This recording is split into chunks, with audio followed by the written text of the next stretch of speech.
better business. You gotta take things to the next level. Eagles do not respond. They swoop down and take whatever they want. First, you gotta learn how to fly. Come on, we're gonna get sued here. Sue me for what? Tighten that cord. Hello everybody, welcome back to Screenstars. I'm here today to bring you my review for Season 4 of Cobra Kai. Now, who would have thought that we all needed this show in our lives? The Karate Kid films, as good as they are, who would have thought it would have been primed and ready for the reboot that the franchise was given with... It was YouTube Red initially that started this show, and then Netflix very smartly swooped in and took it under their wing. And have delivered, really. We've had 3 very, very good seasons so far of Cobra Kai. And Season 3 ended, as if you remember, with them making this pact that at the next All Valley Championships, whichever dojo came out on top, whether it be Cobra Kai or Miyagi-Do, because they agreed to team up, basically. Eagle Fang and Miyagi-Do agreed to team up to take on Cobra Kai at the next tournament. And whoever wins the tournament would be allowed to continue as a sensei and as a karate club, and the others would have to close down. So there's a lot at stake here in this season. And for the most part, I thoroughly enjoyed Season 4 of Cobra Kai. I think in regards to aspects I didn't enjoy, I mean...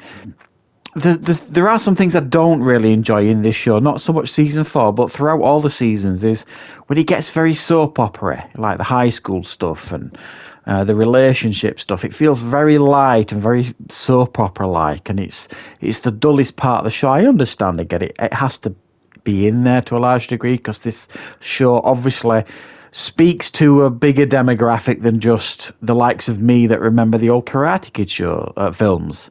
It's trying to reach out to a younger audience and bring a new audience into this franchise, and I understand why they do some of it. I just find it my least favourite part of the show, and it's no different this time. The melodramatic soap opera relationship, high schooly stuff was just not for me.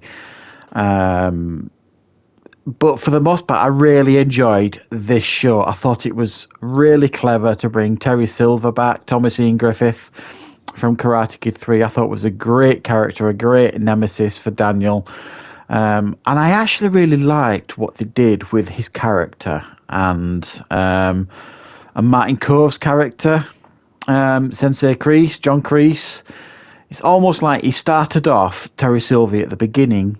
He was quite tame. He actually wanted to do the right things. And then as the season gone on, you saw the old Terry Silver slowly resurfacing, and the manipulative, tactical side of him resurfaced as the series went on. And by the end of Season 4, it was actually Kreese that had mellowed a little bit.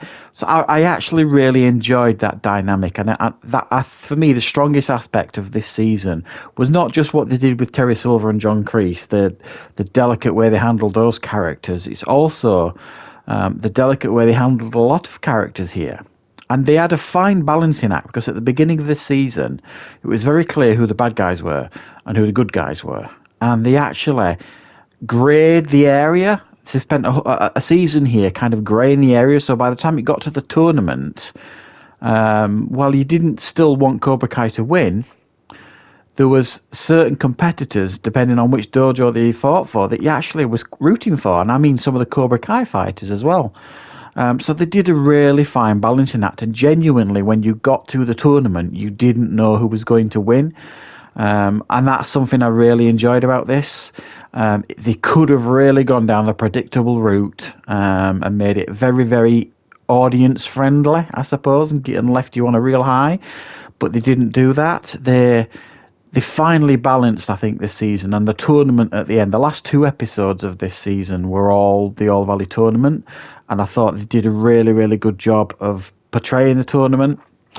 Yes, you could admit it was certainly predictable what they did with this tournament, and by that I mean they changed the tournament this year so that there's a skills section, then there's a male and a female section, and it felt very predictable in that sense, and very telegraphed in the sense of, yes, we needed to have Sam and Tori's character go at it this year in a one-on-one fight after everything they've been through in previous seasons. So that made sense.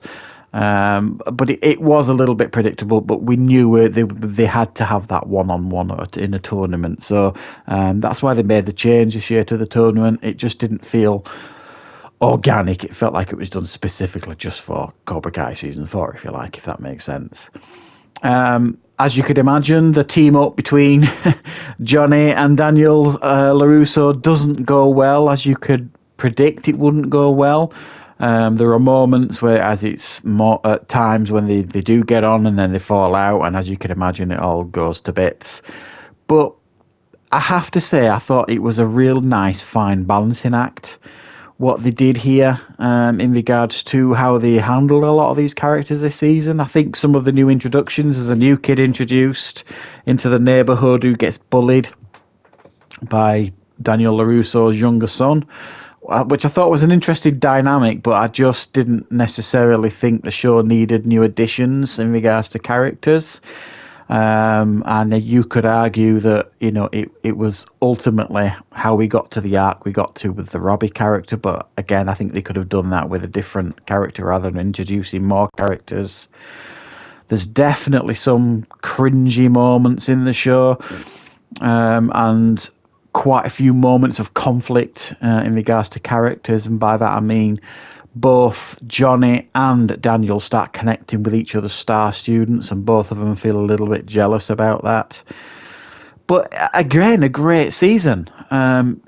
How they're managing to keep this going and keep the interest up and keep the storylines original and fresh is anyone's guess, really, because it had no right to work, this show, really. But it really does work, and the dynamics of the show are very, very strong, very, very good. And it leaves you once again genuinely looking forward to the next season of Cobra Kai. I didn't really know whether we're going to go after this season, but yeah, it leaves it on a good few cliffhangers, and I'm genuinely looking forward to what the next season brings. So I'm actually going to give this one an 8.5 out of 10. Other than the soap opera stuff and the melodramatic side of it, I really enjoyed the rest of this show. So thanks for watching, everybody. I hope you like this review. I'll be back with more content on the channel very, very soon.